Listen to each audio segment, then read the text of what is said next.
The wind howled across the granite peak like the breath of something ancient and angry, carrying salt spray from waves that crashed 80 metres below, and Brother Guillaume stood alone at the summit with nothing but bare rock beneath his feet and an impossible vision burning in his mind. It was the autumn of 966, and the Benedictine monk had climbed to the top of Mont Tombe, the rock in the sea, to understand what the Duke of Normandy and his abbot were asking him to imagine. Below him, the tide surged inward with the speed of a galloping horse, grey water swallowing the sand flats that had stretched toward the mainland just hours earlier, transforming this granite peak into an island once again, as it had been transformed twice daily for thousands of years before humans had ever set foot upon it. The rock beneath his boots sloped at angles that made standing difficult, sharp grey granite worn smooth by centuries of wind and rain, offering no flat surface, no welcoming platform, nothing that suggested it wanted to support the weight of human ambition. Yet the abbot had been clear. They were to build an abbey here. Not a simple chapel like the small oratory that clung to the eastern face below, but a proper Benedictine abbey, a church with stone vaults and towers, a cloister for contemplation, dormitories and refectories and scriptoriums, a complete monastery complex that would rival the great abbeys of the mainland. Brother Guillaume turned slowly, studying the rock beneath him, trying to imagine walls rising from these slopes, trying to picture timber scaffolding somehow anchored to granite that offered nothing to grip. The summit stretched perhaps 15 metres at its widest point before dropping away sharply on all sides. Below, terraced outcrops of rock descended in irregular steps toward the base, but even these offered no obviously flat surfaces, just more granite tilted at angles that seemed designed to shed anything placed upon them. Water, soil, stones, buildings, dreams. How do you build a cathedral on a mountain that doesn't want to be built upon? How do you raise walls on a rock that slopes like a roof? How do you anchor foundations when there's no earth to dig, only solid stone that medieval iron chisels would chip away at the pace of prayer itself? Slowly, painfully, with results measured in decades rather than days. And even if they somehow solved the problem of the rock, there remained the problem of the sea. The tide had surrounded the mount completely now, grey water stretching in all directions, white caps visible where currents met and fought over submerged sandbars. Every stone they needed, every timber, every barrel of lime for mortar, every tool and rope and nail would have to cross that expanse twice, once when the tide retreated and exposed the treacherous sand flats webbed with quicksand channels that could swallow a loaded cart in moments, and again when the materials reached the island and had to be hauled up 80 vertical metres of steep granite to this impossible summit. Brother Guillaume pulled his woolen cloak tighter against the wind and looked toward the mainland, barely visible through the salt haze. Somewhere beyond that grey distance, Duke Richard the Man of Normandy was waiting for confirmation that the Benedictines would accept his commission, that they would transform this storm-battered rock into a monument to the Archangel Michael, whose visions had haunted this place for 2.5 centuries. The monk closed his eyes and tried to see what Michael had seen, tried to imagine stone walls where only wind existed, tried to picture vaulted ceilings arching overhead, in spaces that currently held nothing but seabirds and spray, tried to believe that human hands could impose order and architecture and sacred geometry upon a rock that the ocean had been trying to reclaim since the world began. When he opened his eyes again, the wind still howled, the waves still crashed, the granite still sloped impossibly beneath his feet. But somewhere in his chest, beneath his ribs, something settled into place that felt almost like certainty. They would build it, somehow, stone by impossible stone. Welcome back to the Sleepy Structures, where we explore the impossible buildings of history, the monuments that shouldn't exist but somehow do, constructed by hands that refuse to accept the word impossible even when every practical consideration screamed that they should stop, turn back, build somewhere easier, somewhere safer, somewhere that made sense. Tonight we travel to the coast of Normandy in medieval France, to a tidal island where the ocean advances faster than a horse can gallop, where granite slopes at angles that defy construction, where quicksand swallows carts and men without warning, and where Benedictine monks decided, against all reason and logic, to build not just a church, but an entire Gothic abbey that would take 557 years to complete. This is the story of Mont Saint Michel, the abbey that defied the sea. Let's begin at the beginning, with a vision and a question that had no reasonable answer. The legend began in the year 708, more than 2 centuries before Brother Guillaume stood on that windswept summit, when a bishop named Aubert claimed that the Archangel Michael had appeared to him in dreams, not once but 3 times, each vision more insistent than the last, commanding him to build a sanctuary on the rock in the sea, the granite mount that locals called Mont Tombe, the mountain of the tomb. The story goes that Aubert ignored the first vision, assuming it was merely a dream, perhaps indigestion from yesterday's meal, or the product of too much meditation on an empty stomach. The second vision troubled him, but he still hesitated, still questioned whether divine messengers truly spoke through dreams, or whether his mind was simply conjuring what his ambition wanted to see. But the third vision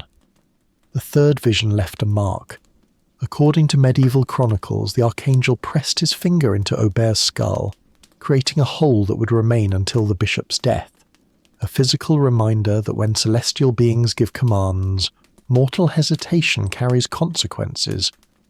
Whether the story was literal truth or medieval embellishment designed to explain why anyone would build in such an absurd location hardly matters. What matters is that Aubert built his chapel, a small oratory dedicated to St. Michael, and pilgrims began coming, crossing the tidal flats at low tide, risking the quicksand and the returning ocean to pray at the sanctuary between heaven and earth, between land and sea, in the place where the archangel had chosen to make his presence known. For more than 2 centuries that small chapel sufficed, but by 966, Duke Richard I of Normandy had grander visions and deeper pockets. He invited Benedictine monks from the Abbey of Saint-Wandrille to take over Mont Saint Michel and transform it from a simple pilgrimage chapel into a proper monastic establishment, a statement of Norman power and piety, a monument that would demonstrate that even the ocean itself must yield to those who build in God's name. The Benedictines agreed, perhaps because refusal would have offended the Duke, perhaps because they genuinely believed the Archangel's presence sanctified the location despite its impossible geography, perhaps because medieval monks possessed a particular species of determination that modern minds struggle to comprehend, a willingness to dedicate not just years but centuries to projects whose completion they would never witness, whose purpose transcended any individual lifetime and connected instead to eternity itself, to the long arc of salvation history, where 100 years of construction meant nothing if the result brought souls closer to heaven. But why here? Why this specific rock among all the rocks on the Norman coast? The question haunted every practical consideration, because Mont Tombe offered almost nothing that architects look for in construction sites, and nearly everything they try to avoid. The rock itself rose 92 metres above sea level at its highest point, a sharp granite peak, roughly circular in shape with a circumference of perhaps 960 metres around its base. But base suggested solidity that didn't exist, because the rock didn't rest on stable ground but emerged from tidal flats that transformed twice daily between firm sand and ocean depths. At low tide, the mount stood isolated by 2 to 3 kilometres of exposed sand and mud, accessible by foot but webbed with quicksand channels that shifted with every tide cycle, creating paths that were safe one week and deadly the next. At high tide, the ocean surrounded the mount completely, transforming it into an island, with water depths reaching 5 to 8 metres around the base during spring tides when the sun and moon aligned to pull the ocean to its highest extremes. The tidal range itself ranked among the most extreme in continental Europe. 14 metres of difference between low and high tide during the most dramatic cycles, creating currents so powerful that water returned across the flats at speeds chroniclers compared to galloping horses, 15 kilometres per hour of advancing ocean, that would catch and drown anyone who misjudged the timing or got lost in the fog that frequently shrouded the bay. How do you build a cathedral on an island that appears and disappears twice each day, that kills pilgrims regularly, that seems designed by nature to reject permanent human habitation? And then there was the rock surface itself, granite worn smooth by millennia of weather, but sloped at angles between 40 and 60 degrees on most faces, steeper than most roofs, offering almost no flat ground anywhere. The summit, where Brother Guillaume had stood, measured perhaps 15 to 20 metres at its widest point before dropping away sharply, and even that narrow peak tilted noticeably, slanting toward the south as if the mountain itself was trying to slide into the sea. Below the summit, terraced outcrops of granite created irregular platforms at various elevations, but these too sloped significantly, and the spaces between them fell away at near vertical angles that would make construction scaffolding terrifyingly dangerous to erect, and even more dangerous to work upon. Medieval engineers hadn't yet developed the mathematical tools to calculate structural loads and stress distributions, but they understood intuitively that buildings wanted to sit on flat, stable ground, wanted foundations dug into earth that could be excavated and shaped, wanted materials delivered along level roads by carts that didn't have to ford tidal rivers or climb near vertical rock faces. Mont Saint Michel offered none of these advantages, yet the Benedictines committed to building not just any structure, but a complete abbey complex that would include a church large enough to accommodate hundreds of pilgrims, a cloister for monastic contemplation, dormitories to house the brothers, a refectory for communal meals, a chapter house for daily meetings, scriptoriums for copying manuscripts, storage cellars, workshops, fortifications, everything required for a self-sufficient monastic community perched on a rock that seemed to actively resist human presence. The spiritual symbolism, of course, justified what practical considerations condemned, because the mount's position between land and sea, between earth and heaven, between the solid and the fluid, created a liminality that medieval theology valued deeply. This was a threshold space, a boundary zone where the eternal broke through into the temporal, where the archangel who commanded celestial armies could manifest to mortals, where prayers launched from stone altars seemed to travel a shorter distance to reach divine ears. Building here wasn't practical, but practicality had never been the point. The point was to create something so difficult, so unlikely, so apparently impossible, that its mere existence would testify to faith more powerfully than any sermon, any scripture, any theological argument could achieve. And so they began, knowing the project would consume lifetimes, knowing that workers would die in construction accidents and drownings, knowing that storms would destroy scaffolding and delays would stretch years into decades, into centuries, knowing all of this and choosing to build anyway because the archangel had commanded it, and the rock had been chosen, and sometimes faith demands. Not that you understand the path, but merely that you take the first step even when the second step remains invisible in the mist that rolls eternally across the grey waters of the Norman coast. The first stone was blessed in 966, and the ocean surrounded the mount that evening as it had surrounded it for thousands of years before humans arrived. But this time, something had changed.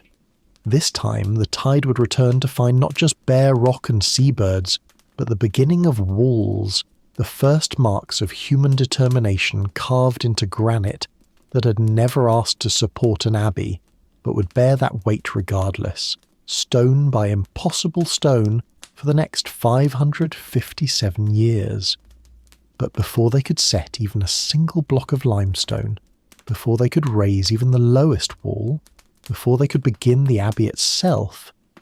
they had to solve the first and perhaps the deadliest problem: how to reach the rock without dying, how to transport thousands of tons of materials across sand flats that killed, regularly and predictably,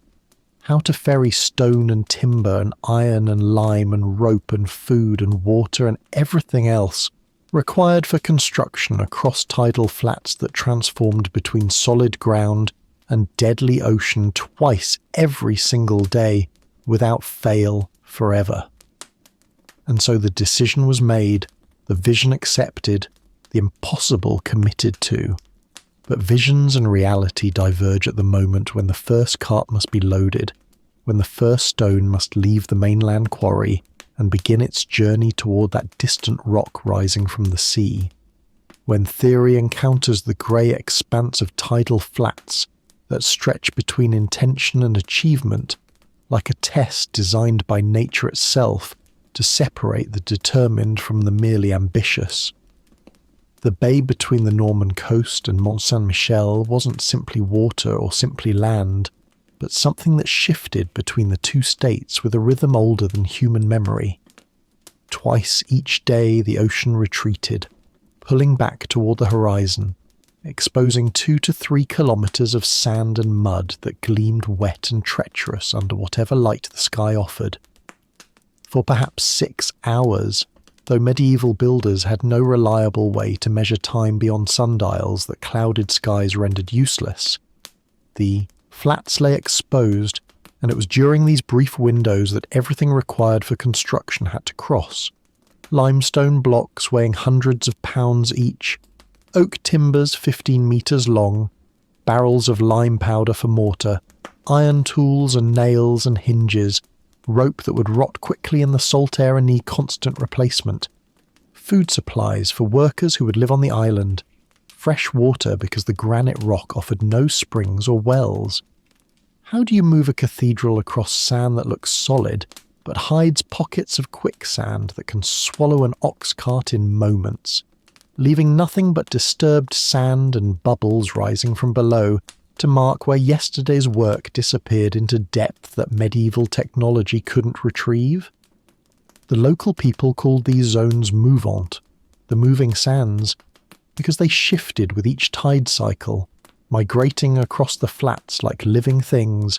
creating paths that were safe one week and deadly the next, appearing as innocent flat sand indistinguishable from the solid ground surrounding them, until weight pressed upon them and they revealed their liquid nature, their terrible patient hunger. The builders learned through loss. Horses that broke through seemingly firm sand and sank to their shoulders, thrashing in panic while drivers tried frantically to cut harness straps before the animals pulled carts and cargo down with them. Oxen that stepped wrong and disappeared to their bellies, their slow, patient strength useless against sand that behaved like thick water, that pulled downward with pressure that increased the more the animals struggled. Men who tried to rescue animals or cargo and found themselves sinking, found the sand gripping their legs like cold hands, found that pulling only made them sink faster,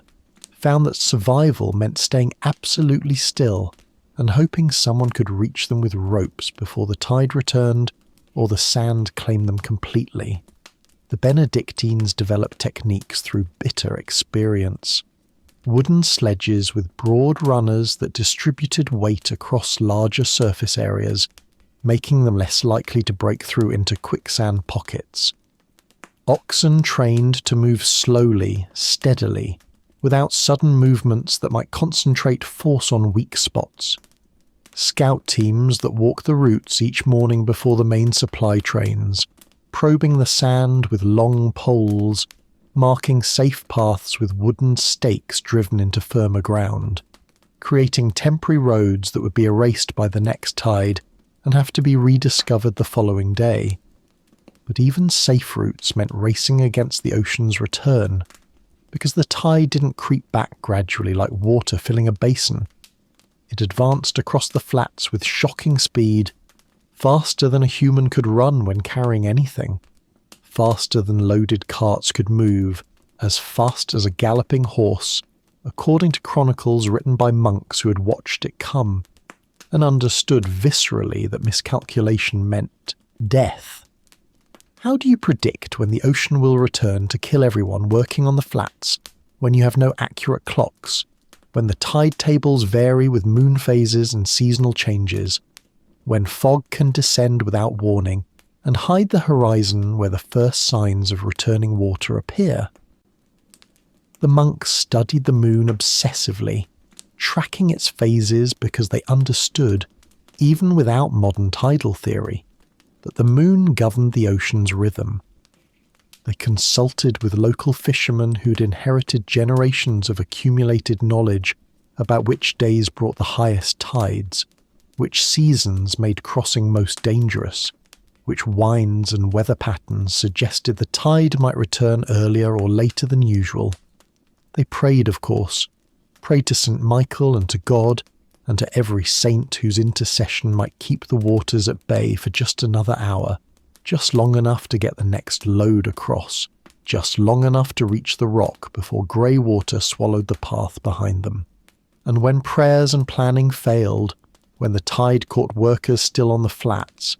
the chronicles recorded deaths with the same matter-of-fact brevity they used for everything else. 3 men drowned bringing stone,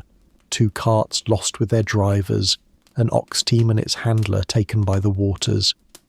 No names usually, because medieval record-keeping rarely bothered with the names of common labourers,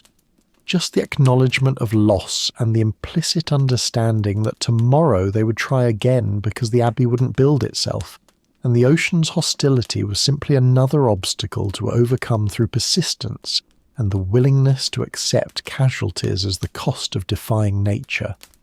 The logistics divided into 2 methods depending on the tide. At low tide, the overland route across exposed sand, dangerous but direct. At high tide, wooden barges and flat-bottomed boats that could approach the island's base and unload at temporary wooden piers built precariously on the lower rock faces. The boats carried fewer stones per trip, perhaps 10 to 20 blocks depending on vessel size, but avoided the quicksand entirely, trading that danger for the risks of navigation in currents that swirled unpredictably around the mount's base, that could dash boats against granite if the helmsman misjudged, that made even experienced sailors nervous because water that moved this fast and changed direction, this abruptly didn't behave like normal harbours or coastal waters. Limestone came primarily from quarries on the Chawsey Islands, a small archipelago 15 kilometres offshore, and from sites along the Brittany coast. Stone chosen for its fine grain and workability, but requiring sea transport even to reach the mainland staging areas. From there, the blocks made their way to temporary storage yards at places like Jeanette's on the coast, where they waited for favourable tides and weather before making the final crossing to the mount. Each stone might take weeks or months to complete its journey from quarry face to final position in the rising abbey walls, and each stone represented dozens of human hands, quarrymen cutting it free, teamsters hauling it to boats, sailors transporting it across open water, workers unloading it at staging areas, cart drivers or barge pilots bringing it across the tidal flats, and finally the masons and labourers who who would haul it up the rock face to wherever construction currently demanded it. The rope was perhaps the most frustrating challenge of all, essential for every lifting operation, every pulley system, every cart harness, every securing of cargo, yet rope made from hemp or flax rotted with terrifying speed in the salt environment. Rope that would last years in a mainland quarry might fail within months when constantly exposed to sea spray and tidal humidity, and rope failure meant loads dropping, carts breaking free, workers falling, construction delays. They burned through hundreds of meters of rope each year just maintaining the supply lines, never mind the rope needed for construction operations on the mount itself. Seasonal patterns forced additional complications. Winter storms made crossing impossible for weeks at a time, leaving the island-based workers isolated and dependent on whatever food stores they accumulated before the weather closed the routes. Spring brought the highest tides, spring tides appropriately named, when sun and moon aligned and pulled the ocean to its most extreme ranges, creating the most dramatic exposures at low tide, but also the most dangerous floods at high tide, when water could reach heights on the rock face that threatened lower storage areas and temporary workshops. Summer offered the calmest crossing conditions, but also brought pilgrims in greater numbers, creating competition for boat space and cart capacity between construction materials and travellers seeking the Archangel's blessing. And through all of this, through the quicksand deaths and the drownings, through the lost carts and the rotted rope, through the winter isolations and the spring tide floods, through the endless, exhausting repetition of crossing and recrossing, the same deadly flats day after day after day, the materials accumulated on the island. Stone piled in rough yards carved from the lower rock faces, timber stacked under canvas tarps to keep it dry enough to work with, barrels of lime stored in crude shelters, iron tools wrapped in oiled cloth against the corrosive salt air. Everything they would need to build an abbey was gathering slowly on the rock. But gathering materials only created the opportunity to build. It didn't solve the second fundamental impossibility they faced, the problem they would confront the moment they tried to set the first stone, the reality that would haunt every stage of construction for the next 5 centuries. The granite beneath their feet offered no flat ground to build upon, sloped at angles that seemed designed to shed everything placed upon it, and would require solutions that no abbey had ever needed before, because no abbey had ever been mad enough to build on a mountain tilted toward the sea. And so the stones arrived at last, ferried across deadly sands and piled in rough yards at the island's base, waiting to be lifted, waiting to be set, waiting to become walls and vaults and towers. But waiting also revealed a truth that planning from the distant mainland could obscure. The rock itself, the granite foundation they had crossed the killing sands to reach, refused to cooperate with the fundamental assumption upon which all medieval construction depended, that somewhere, at some level, you could find flat ground upon which to build. The masons walked the summit those first months, studying the stone beneath their feet with growing unease. Everywhere they looked, the granite sloped. Not slightly, not subtly, not in ways that could be ignored or compensated for with thicker mortar beds, but dramatically, insistently, at angles between 40 and 60 degrees depending on which face of the mount they studied. The southern exposure dropped away almost vertically, a near cliff where even standing required care. The northern face descended more gradually but still at slopes steeper than most pitched roofs. The eastern and western aspects offered marginally better prospects, but nothing approaching horizontal, nothing that resembled the building sites every mason had trained on, where foundations began with trenches dug into earth until bedrock appeared, and then continued upward in level courses that trusted gravity to press straight downward through walls into stable ground below. Here, gravity wanted to press downward and sideways, wanted to slide everything placed on the slope toward the sea 80 metres below, wanted to transform their carefully mortared walls into avalanches of tumbling stone that would scatter across the tidal flats and disappear beneath the next high tide. How do you build walls that must rise vertically when the surface they rest upon tilts like a ship's deck in a storm? How do you trust your life to scaffolding anchored to rock that offers no purchase, no flat platform, no reassurance that the laws of construction you've learned across decades of experience will function the same way here as they did in every reasonable location you've built before? The solution emerged slowly, born from necessity and desperation in roughly equal measure.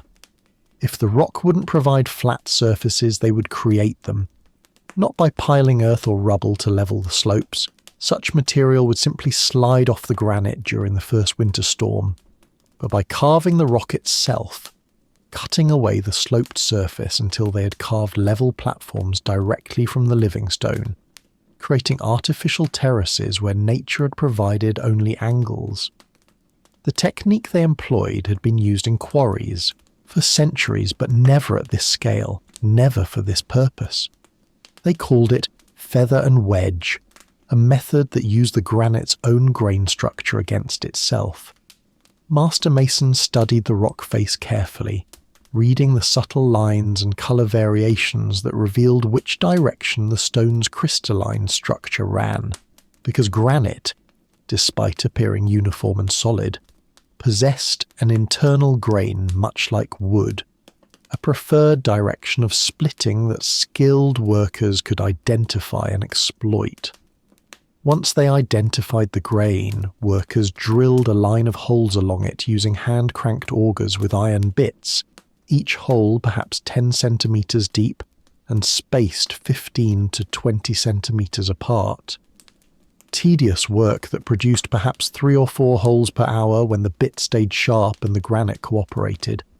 Slower when hidden quartz inclusions dulled the iron or when the auger jammed in cracks invisible from the surface. Into each hole they drove a pair of thin iron wedges called feathers, with a thicker wedge called a plug fitted between them.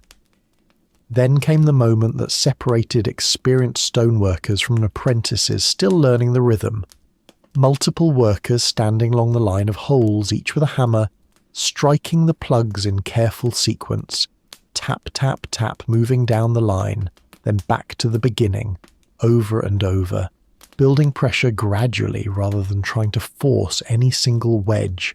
listening for the subtle change in sound that meant the rock was beginning to yield. When the technique worked, and it didn't always work, sometimes the rock simply refused to split cleanly, or split along unexpected planes, or fractured into useless rubble.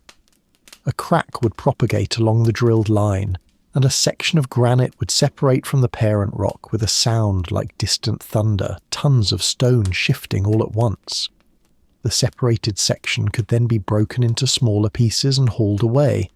or if the workers had judged correctly, levered out to create a step or shelf, or platform slightly more horizontal than what existed before. Progress measured itself in depths that seemed almost geological rather than architectural. Perhaps 1 cubic metre of granite removed per week per work crew,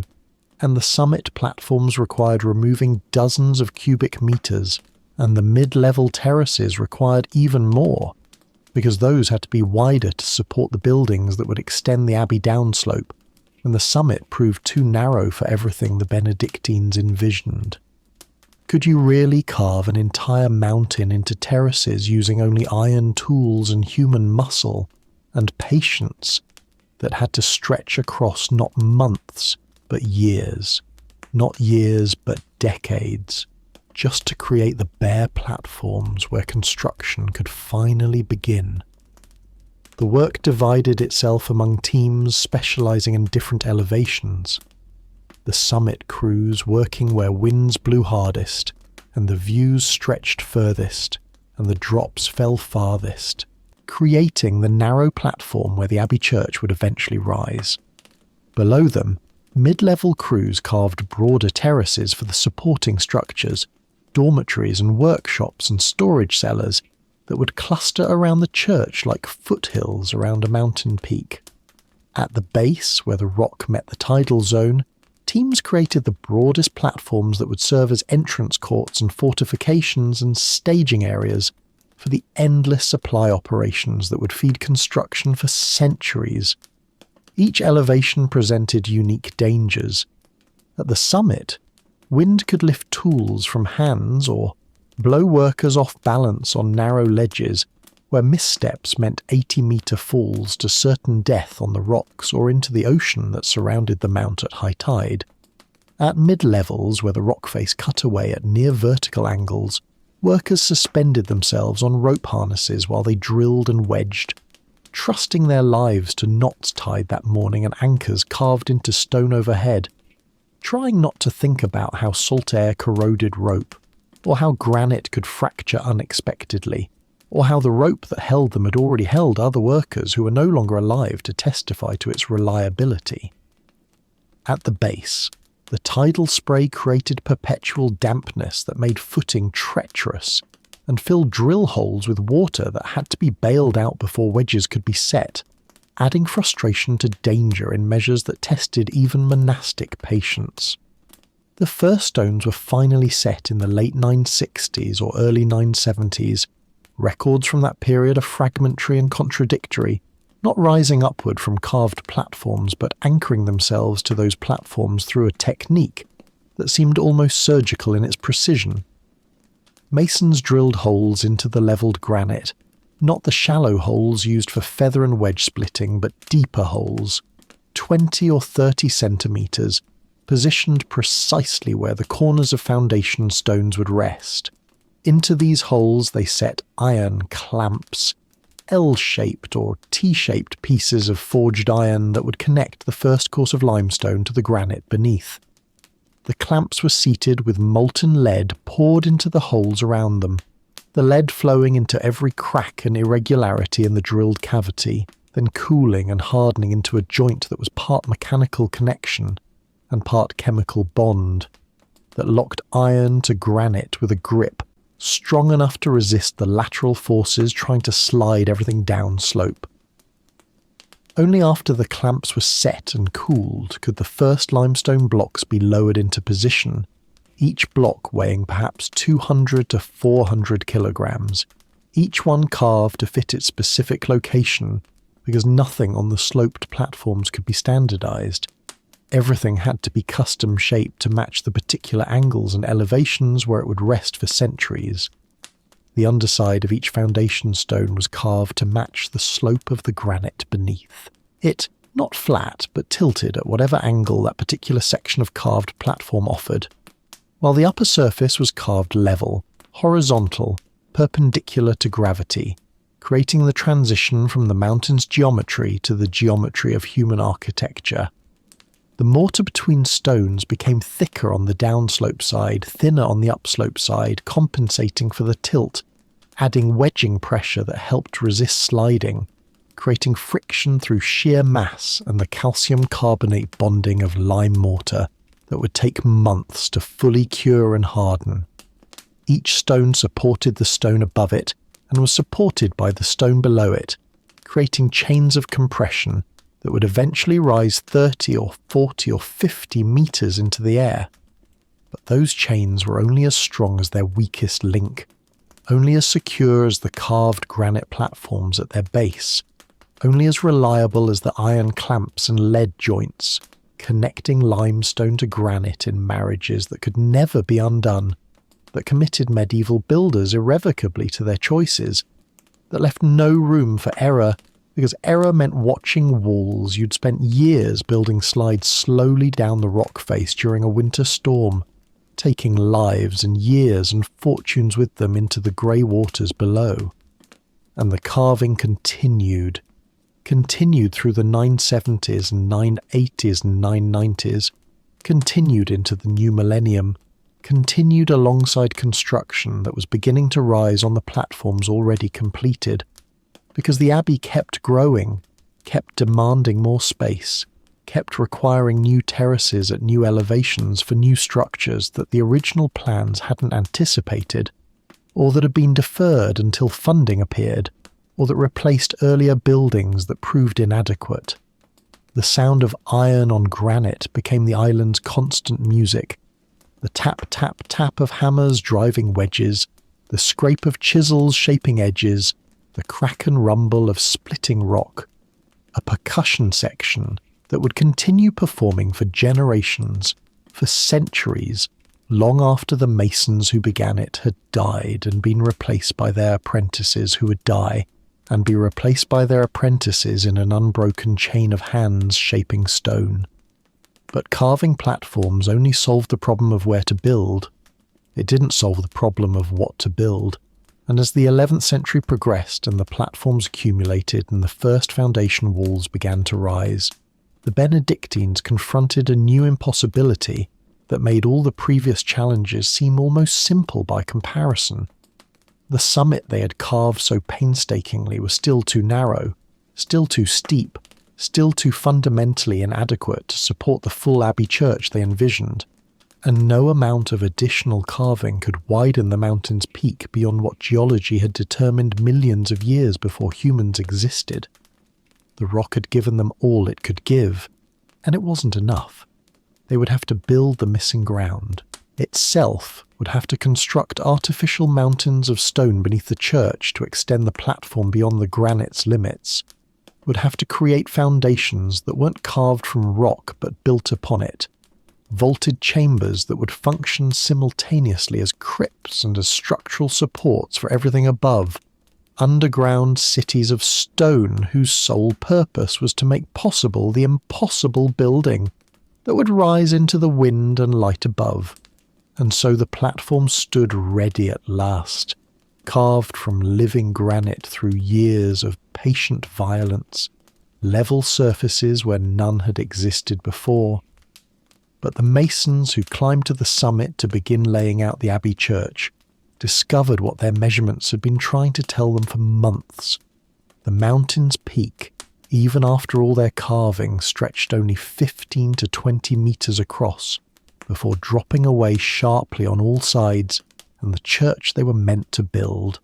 the church the Benedictines required, the church pilgrims expected, the church the archangel's vision demanded, needed 40 meters of length and 15 meters of width at minimum, dimensions that exceeded the available rock by margins too large to ignore or improvise away. The mathematics were unforgiving. If they built only on the carved granite, the church would be a cramped chapel, barely larger than the wooden oratory it was meant to replace, too small for the community of monks who would pray there daily, too modest for the pilgrimage crowds already making the dangerous crossing to honour St. Michael, too humble to justify the decades of preparation and the fortunes already spent. But if they built the church they actually needed, nearly half of it would extend beyond the granite platform into empty air, hovering over slopes that dropped at angles approaching vertical, suspended above nothing but wind and the grey void that ended 80 meters below in rocks and tide pools, and the patient ocean that waited for everything built by humans to eventually fall. How do you build a floor when there's no ground beneath it? How do you construct walls that must bear the weight of stone vaults and timber roofs when those walls rest on nothing, when they float in space like ships anchored to rock at one end and faith at the other? How do you trust your geometry and your mortar and your understanding of how stones press against each other in compression when the entire enterprise seems to violate the fundamental principle that buildings must rest on something solid all the way down to bedrock? The solution the master masons devised seemed, at first consideration, more impossible than the problem it was meant to solve. If the summit was too narrow to support the church, they would widen the summit by building underneath it, not with earth or rubble that would settle and shift and eventually slide down the granite slopes, but with stone structures, vaulted chambers constructed beneath where the church floor would eventually lie, crypts that would function simultaneously as underground chapels and as artificial extensions of the mountain itself, creating through human craft the level platform that geology had refused to provide. The crypts weren't afterthoughts or additions to a completed church, but rather its literal foundations, the bedrock upon which everything else depended, and they had to be built first, before the church above could even begin to rise. The construction sequence inverted normal abbey building. Instead of starting at ground level and climbing upward, they began by building downward and outward from the carved summit platform, extending the effective footprint of buildable space by constructing vaulted stone basements that would bear the church's weight and transfer it safely to the granite below and around them. Notre Dame sous terre, Our Lady Underground, became the first and most essential of these crypts, begun in the 960s and completed by the early 11th century, a pre-Romanesque chapel carved partially into the granite itself and partially extending beyond it on stone walls that rose from the carved mid-level platforms below. The crypt's barrel vaults arched overhead in smooth semicircles, limestone voussoirs pressing against each other in pure compression, creating a ceiling that was simultaneously the floor for the church being built above it, transforming empty space into solid ground through nothing but the precise arrangement of stones. The engineering principle was elegant but terrifying to execute. Each crypt functioned as a three-dimensional foundation, its vaulted ceiling distributing the weight from above across its entire surface, rather than concentrating loads at discrete points. The vault's curve channeled forces downward and outward to the crypt's perimeter walls, which in turn transferred those forces into the granite platforms they rested upon, spreading the church's tremendous weight across a much larger area of rock than the narrow summit alone could provide. In theory, the system would work. In practice, the monks were building a massive stone church on top of hollow chambers, balanced on a sloped rock in the middle of the ocean, and theory didn't account for storms or settling, or the 1,000 unexpected ways that stone could fail when asked to perform beyond what previous generations had dared attempt. The crypt walls rose thick and heavy, 2 to 3 meters of solid limestone masonry, because they had to contain not just the lateral thrust from their own vaults, but also support the walls of the church that would rise above them, walls that would in turn support stone vaults spanning the church's interior, creating layers of compression stacked vertically, each layer depending on the strength of the layer below. The masons built with limestone blocks larger than those used in ordinary walls, each block weighing perhaps 500 to 800 kilograms, dimensions chosen to minimize the number of mortar joints where weakness could develop, size pushing the absolute limits of what their wooden cranes and rope systems could lift safely at these elevations. The vaulting itself required wooden centering, temporary frameworks built from timber and shaped precisely to match the intended curve of the finished vault, erected within the crypt space before any vault stones could be laid. Carpenters constructed these centering frameworks from oak beams fitted together with mortise and tenon joints, creating wooden arches that would support the vault stones until the mortar cured and the compression locked everything in place. The centering had to be strong enough to bear the weight of tons of stone for weeks or months, had to maintain its shape without sagging even as that weight accumulated, had to somehow stand on the sloped granite floor of the crypt without shifting or settling unevenly. The vault stones themselves, voussoirs shaped like elongated wedges, were laid from both sides simultaneously, working from the walls toward the centre, each stone temporarily supported by the wooden centering beneath it and held in approximate position by mortar that wouldn't gain full strength for months. When the final keystone was set at the vault's apex, locking the entire assembly together, the structure theoretically became self-supporting. but theoretically offered cold comfort to the masons who would eventually have to remove the wooden centering and discover whether their vault would hold or collapse, whether their calculations and intuitions and prayers had been sufficient, or whether tons of carefully placed stone would crash down into the crypt in a catastrophe that would kill anyone working below and destroy months or years of progress in moments. Could a hollow chamber really support a cathedral? Could air and geometry and the friction between mortared stones really create ground where none existed? The questions haunted the master builder's sleep,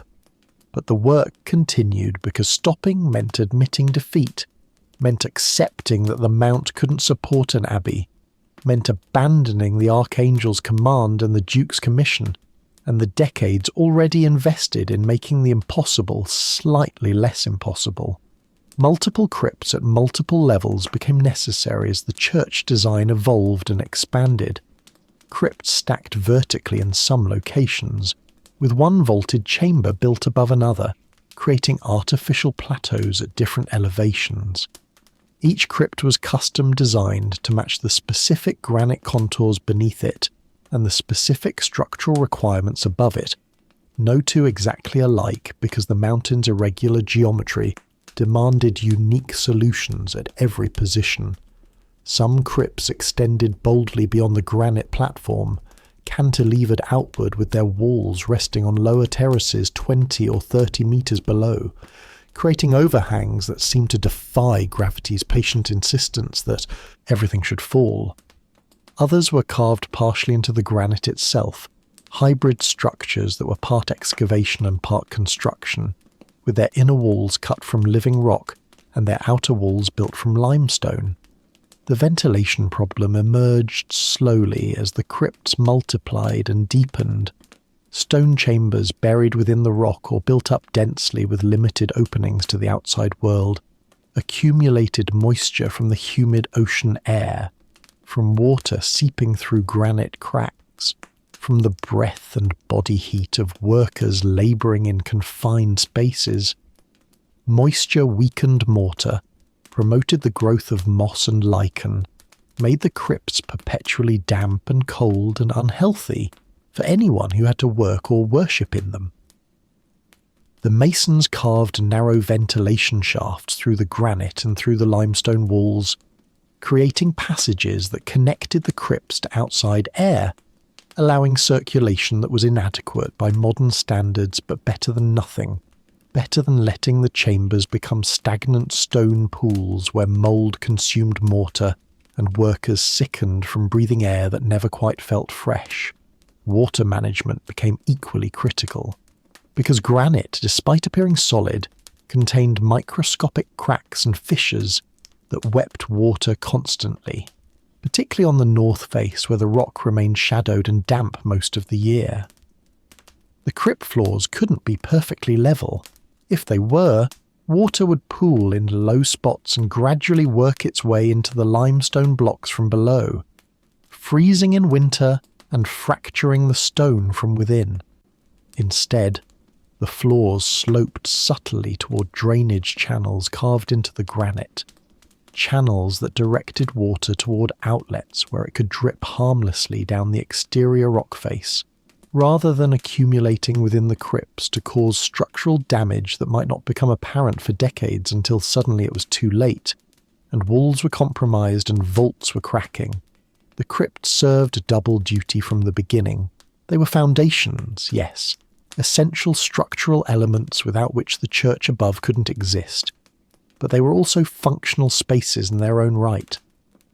Notre Dame sous terre became a chapel where monks celebrated Mass in the dim light filtering through small windows, the barrel vaults overhead creating acoustics that made plainchant seem to emanate from the stone itself. Other crypts became storage chambers for grain and wine and oil, taking advantage of the cool, stable temperatures that stone-vaulted underground spaces maintained. Some housed workshops where masons carved decorative elements away from the weather, where carpenters assembled components of the wooden centering needed for the church vaults above, where workers took shelter during the winter storms that made exterior work impossible. By the early 11th century, enough crypts had been completed to begin the church proper. The artificial platform stood ready, hollow, mountains of limestone and mortar waiting to support the weight of the abbey's crowning structure. The masons who climbed to the summit now stood on ground that didn't exist in nature, on floors created by vaulted ceilings of their own construction, on the accumulated labour of decades compressed into stone that bore no visible evidence of the terror and calculation and sheer stubborn determination required to build foundations floating on air above a granite mountain that tilted toward the sea. But creating the platform was only half the battle, because now they had to build the church itself, had to raise walls and vaults at the mount's highest elevation, where Atlantic winds blew with a violence that could knock men off their feet,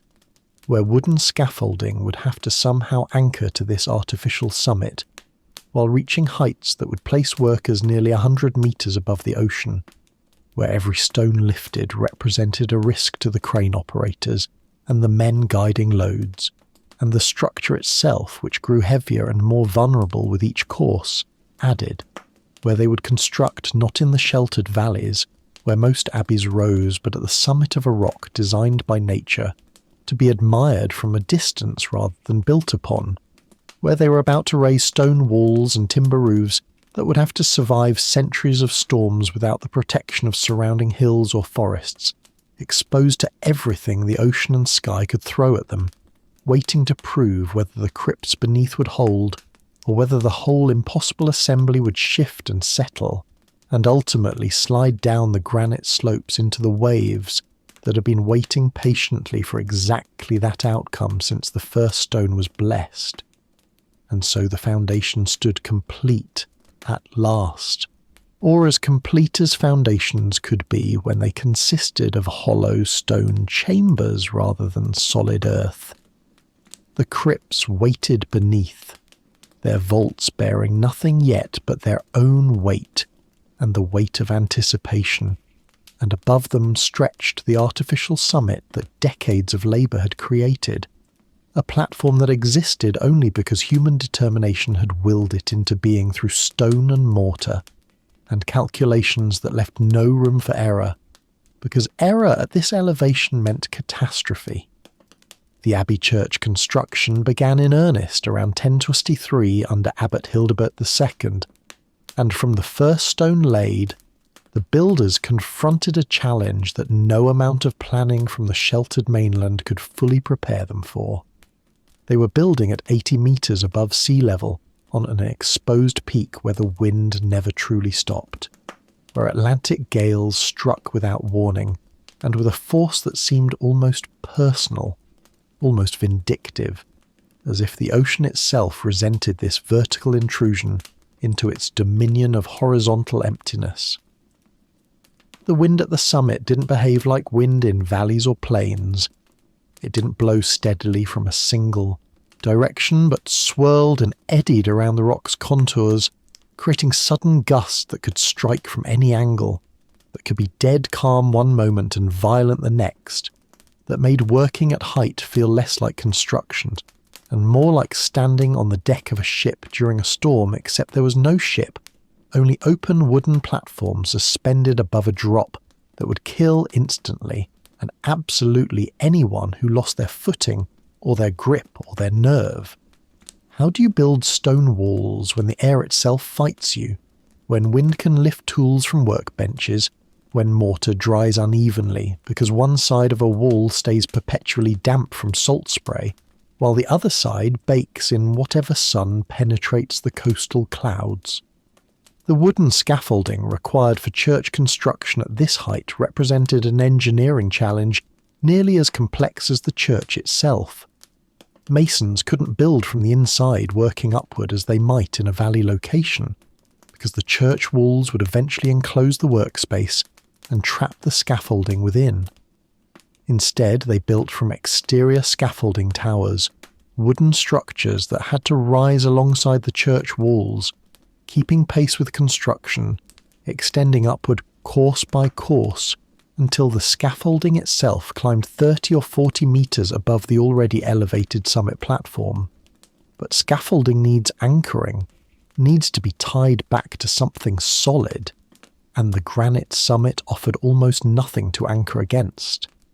The masons couldn't dig post holes into solid granite, couldn't bury upright timbers in earth that didn't exist, couldn't use any of the traditional methods for stabilizing tall wooden structures. Their solution relied on mass and friction. The scaffolding bases rested on the carved granite platforms, held in place by enormous stone blocks, waste granite from the platform carving, piled around the wooden uprights to weight them down.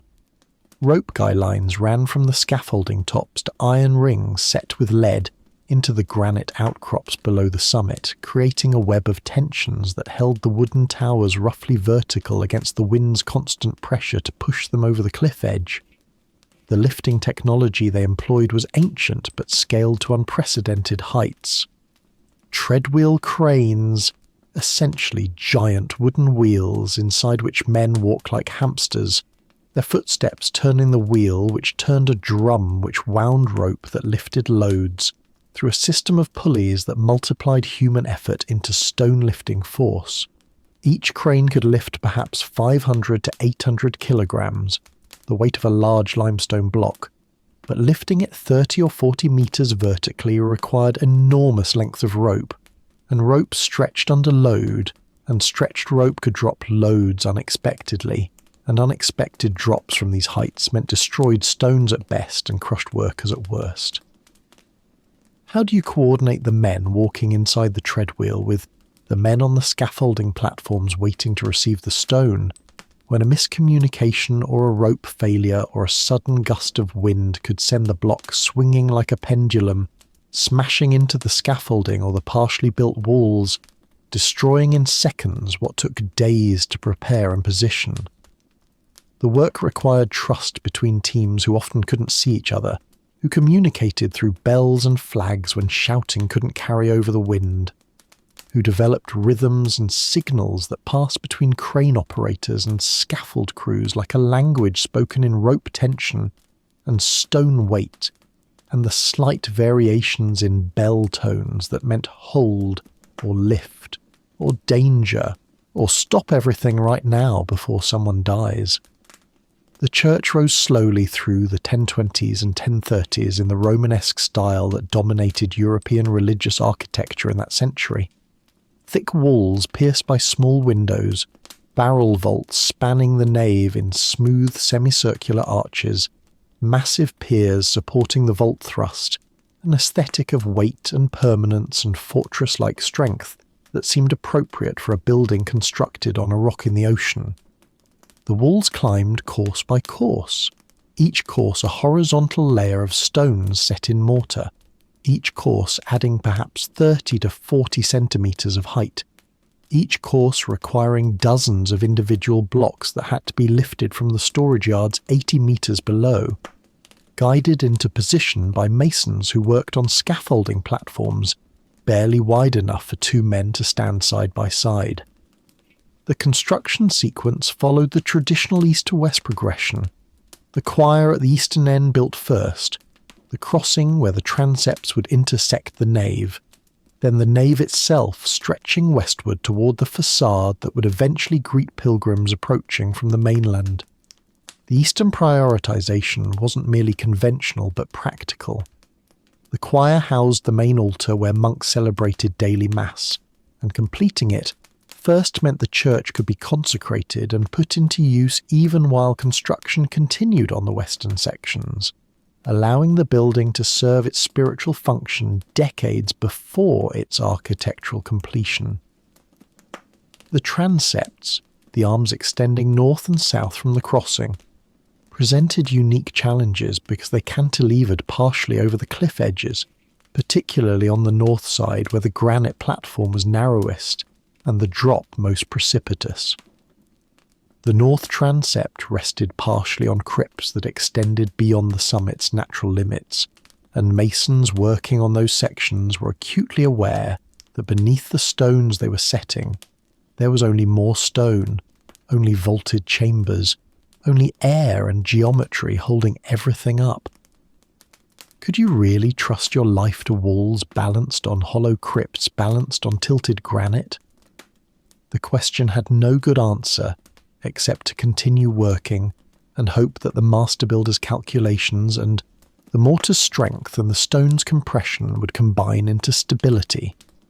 The bell tower rose over the crossing, the intersection of nave and transepts, where 4 massive piers could share its weight, distributing the tremendous vertical load across multiple points rather than concentrating it anywhere single.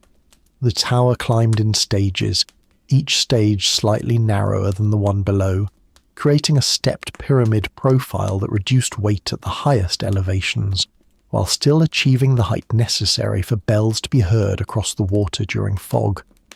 Stone spires crowned the tower, reaching perhaps 100 meters of total elevation when measured from the ocean below, a vertical needle visible from the mainland on clear days, announcing the abbey's presence to sailors and pilgrims, and anyone who looked toward the mount and wondered whether humans could really build so high on so little. But in 1103, 70 years into the church's construction,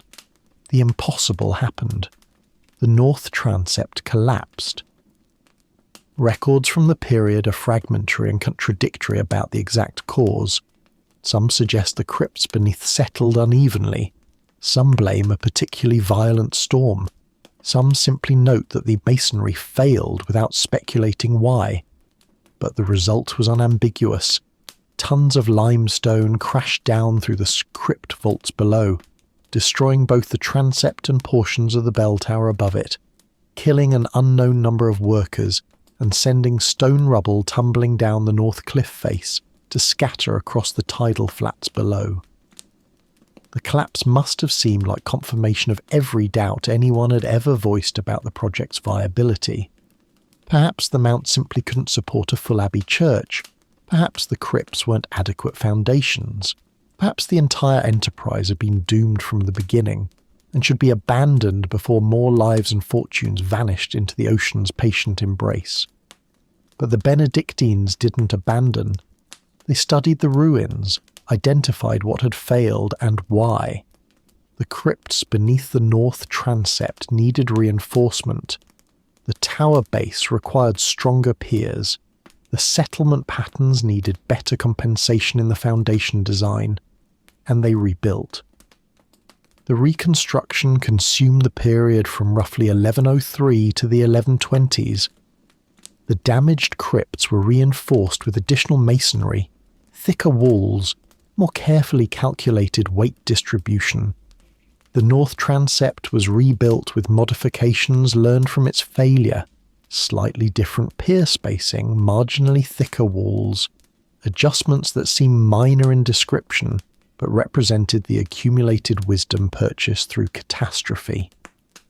The bell tower was reconstructed with a broader base and a more conservative height,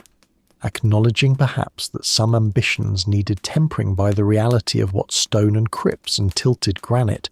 could actually support without eventually surrendering to gravity. When the church finally stood complete in the mid-12th century, accounting for the post-collapse rebuilding,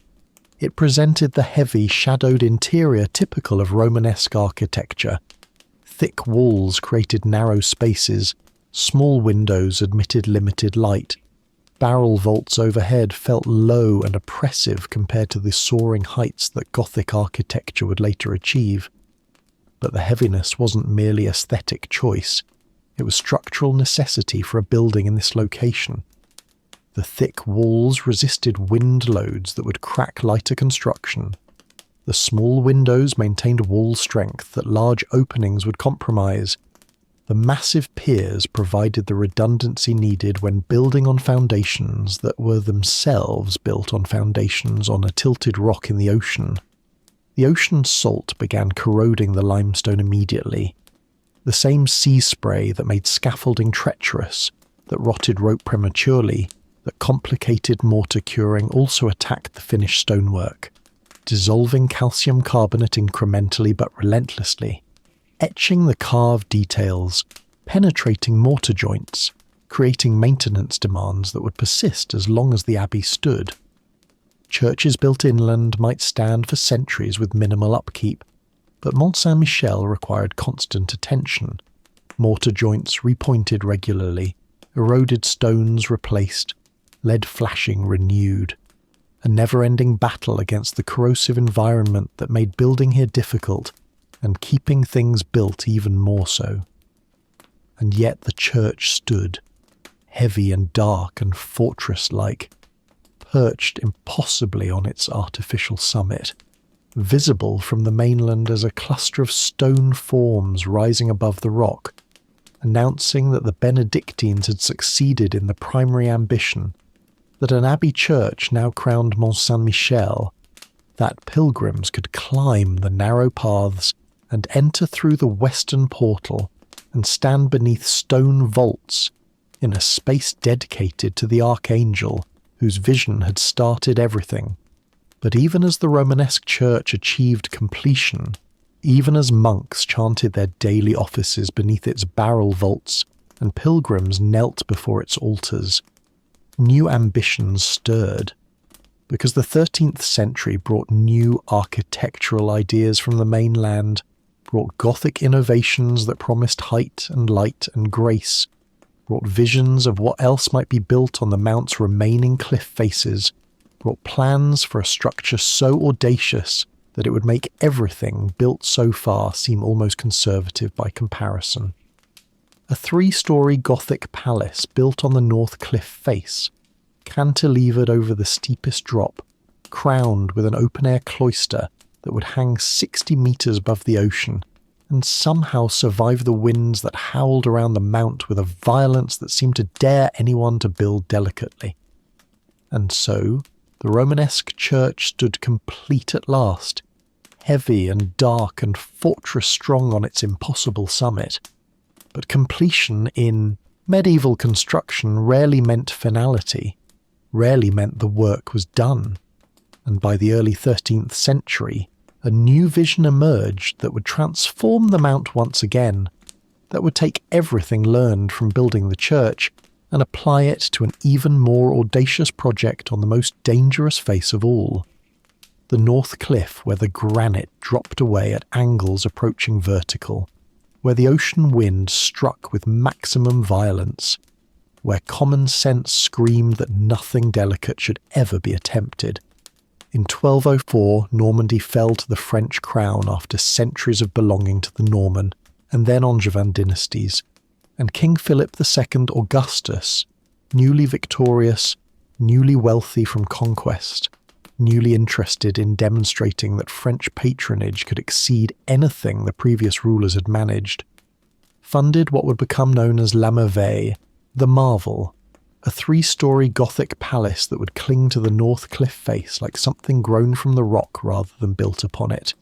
that would rise 60 metres above the crashing waves, that would house monks and guests and pilgrims in spaces flooded with light and grace, and an architectural delicacy that seemed to mock the brutal environment surrounding it.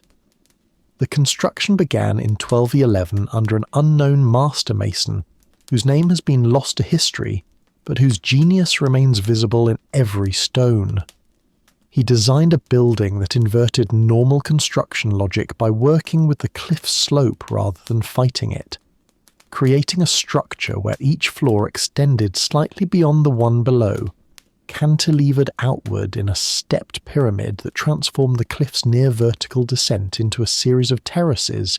each supporting the next, each bearing weight that accumulated upward from foundations carved and built into the rock face, 30 metres below the summit where the church stood. How do you build a 3-story palace on a cliff so steep that standing without holding the rock face seems impossible? How do you construct delicate Gothic columns and ribbed vaults and enormous windows in a location where Romanesque fortress strength seemed barely adequate?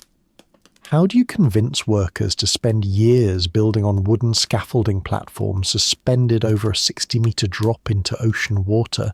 that would kill from impact alone, never mind the drowning that would follow for anyone who somehow survived the fall? The foundation crypts for La Merveille descended deep into the north cliff, carved partially from the granite itself and partially built from limestone walls that rose from the mid-level platforms where earlier construction had created terraces decades before. These lowest chambers, the almonry and the cellar, formed the ground floor, solid and heavy and utilitarian,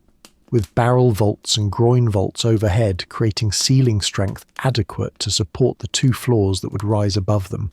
The almonry served as the space where monks distributed charity to poor pilgrims who made the crossing, a large hall with massive columns dividing the space, lit by small windows that admitted enough light to see by, but not enough to detract from the hall's cave-like solidity. Above the ground floor, the middle level housed 2 magnificent halls that mark the transition from Romanesque heaviness to Gothic lightness. The guests' hall for receiving noble visitors, with its twin nave arrangement separated by a row of slender columns, and the Knights' Hall, so called though knights never actually met there, which functioned as the monks' scriptorium, where manuscripts were copied and illuminated in the northern light that filtered through windows larger than any the Romanesque church possessed. The Knights' Hall ceiling soared 18 metres overhead, ribbed vaults springing from delicate columns to create a stone canopy that seemed impossibly thin, impossibly light, impossibly confident that Gothic geometry could support what Romanesque mass had required thick walls to bear.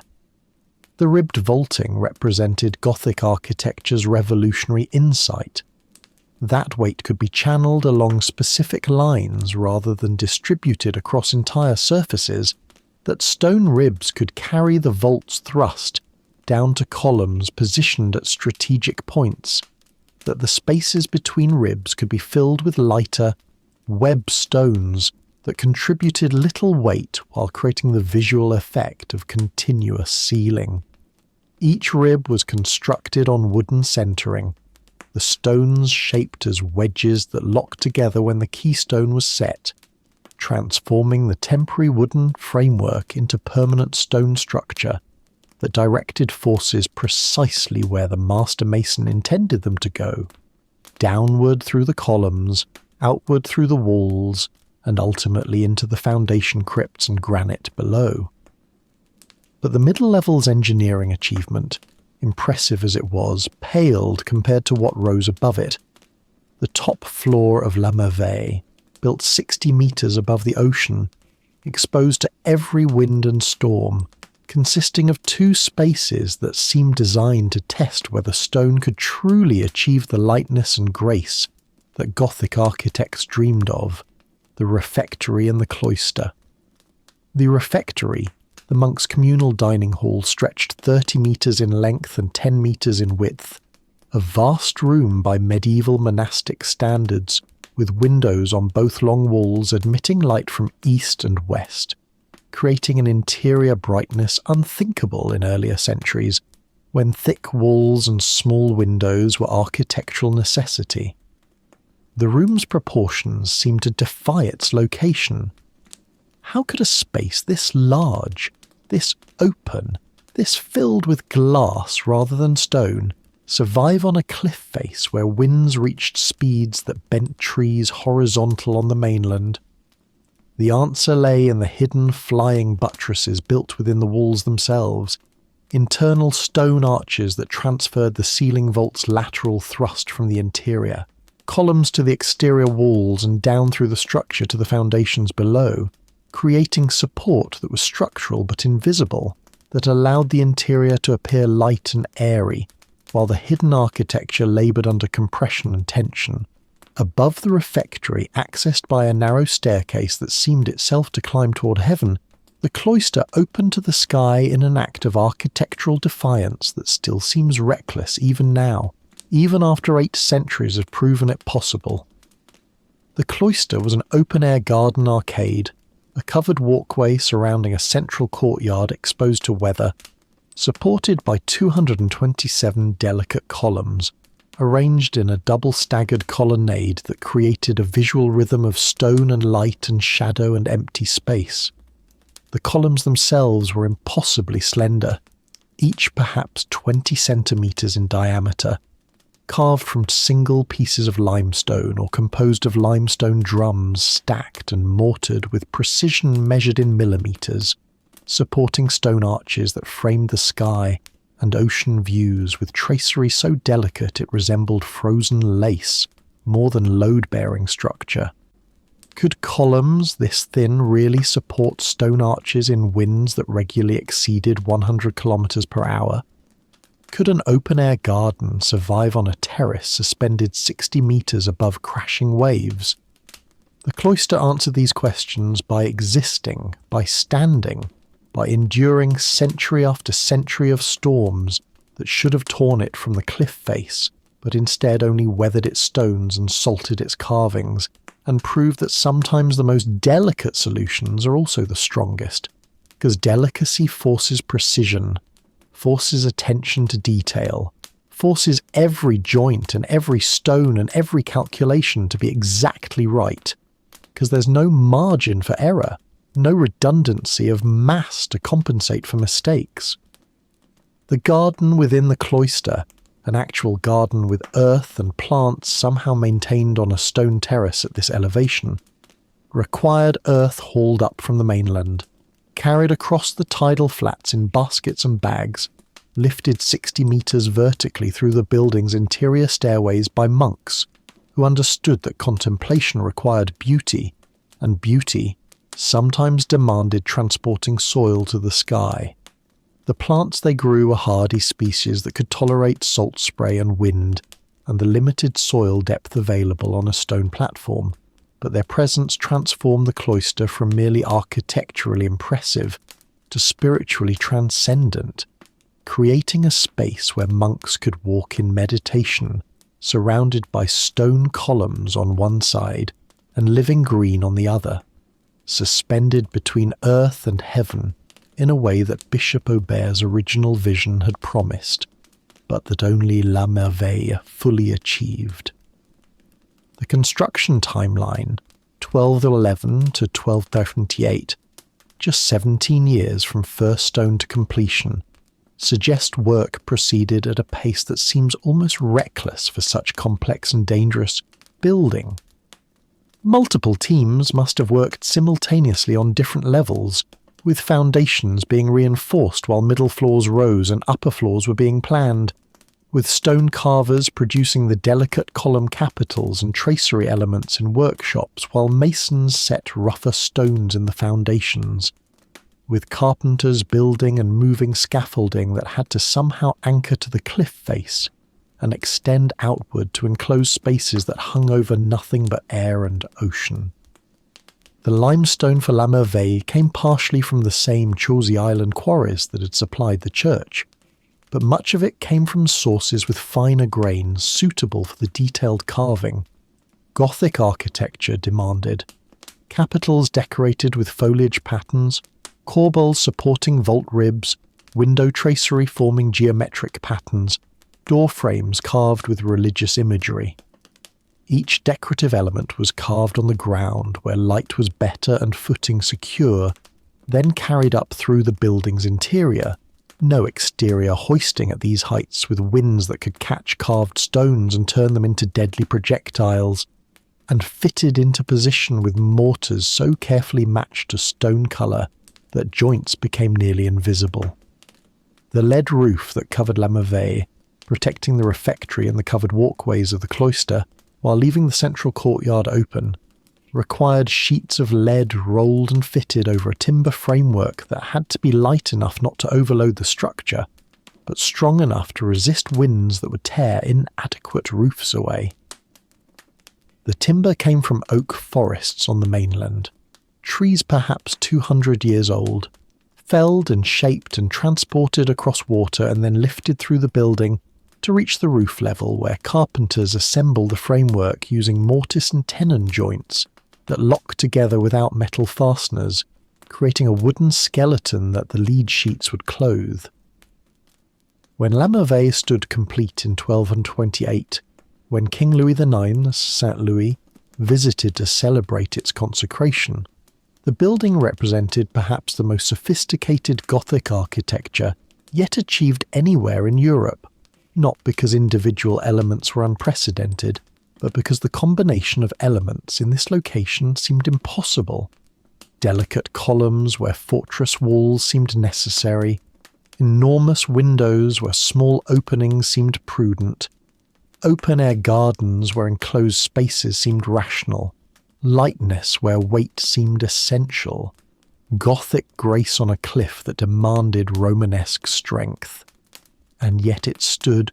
through the storms of 1229 and 1250 and 1287 and countless others whose dates weren't recorded because they were merely ordinary Atlantic gales rather than exceptional catastrophes. Stood through the 100 Years' War when the Mount became a fortress and soldiers camped in halls designed for contemplation. Stood through the Revolution when the Abbey became a prison, and Merveille's beauty was ignored by inmates who saw only stone walls confining them. Stood through centuries of neglect and centuries of restoration, and the slow corrosion of salt and time and the patient assault of wind that never truly stopped, that continued testing the stone and mortar and iron and lead and timber,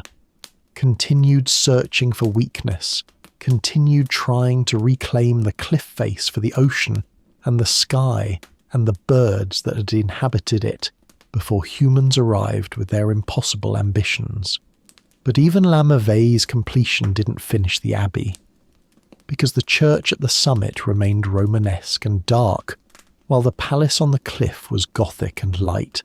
and that contrast troubled later generations who wanted unity, who wanted the choir especially to match the newer aesthetic, who would eventually rebuild the eastern end of the church in a Gothic style so elaborate and delicate that it would make La Merveille seem almost restrained by comparison, who would add flying buttresses that would arch through the air on the south side to match the cliff palace on the north, who would push Gothic architecture to its ultimate expression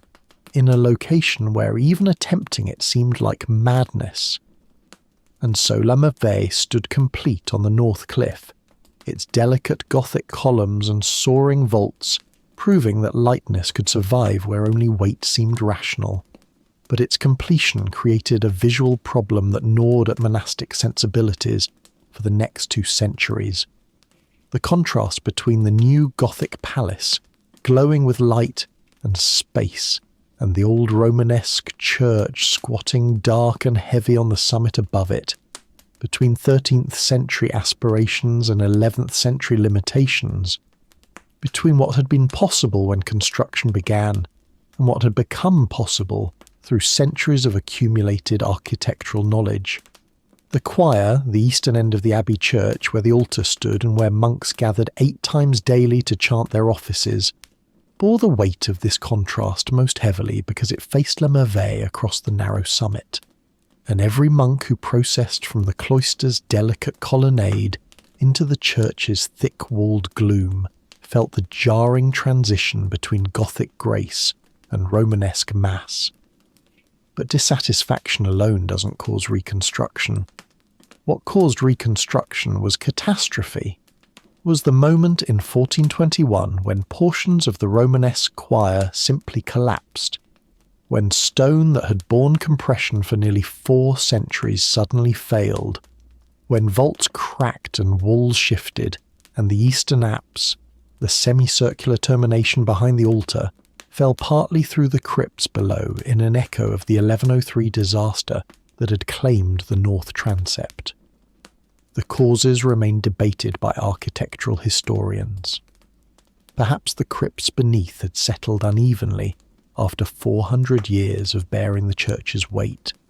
Perhaps particularly violent storms had damaged the structure, progressively over decades until failure became inevitable. Perhaps the masonry had deteriorated from salt corrosion faster than maintenance could address. Or perhaps, and this seems most likely, all these factors combined with simple age and the accumulated stress of existing in an environment that punished buildings more severely than any inland location could. Whatever the cause, the result demanded response. Rebuild or abandon, reconstruct or accept that the choir would remain ruined, make peace with partial abbey or commit to completion. The Benedictines chose reconstruction,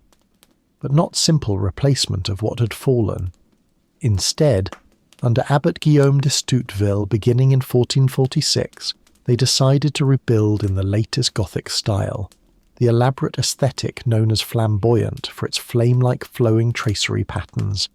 creating a choir that would soar taller and lighter and more delicately than anything previously attempted on the Mount, that would flood the church's eastern end with coloured light through enormous windows, that would transform the space where monks worshipped from heavy stone cave into something approaching the medieval vision of heaven itself, weightless, luminous, transcendent. How do you build a taller, lighter structure on foundations that just failed supporting the shorter, heavier one? How do you justify adding height and removing mass when the previous design proved inadequate after 4 centuries of service? How do you convince workers and donors and your own monastic community that this time the calculations will hold, that this time the crypts will bear the load, that this time the combination of stone and geometry and faith will succeed where the previous attempt ultimately failed? The answer lay in Gothic architecture's most distinctive external feature, the flying buttress,